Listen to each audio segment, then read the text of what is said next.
দেখো বন্ধুরা, এই আমার ভাত রান্না হয়ে গেছে, গরম গরম ভাত আর সাম্বার ডাল।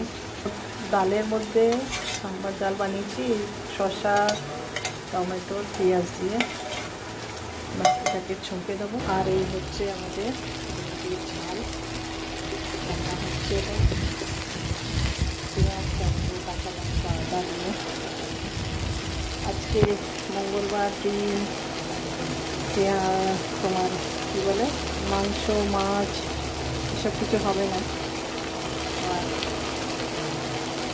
আলু সিদ্ধ এইসবই আজকে খাবার, নিরামিষ। পেঁয়াজটা খাই।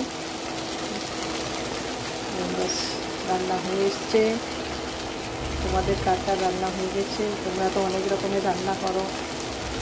আজ আমি এইটুকুই রান্না করেছি। যে যে খাবে চলে আসো।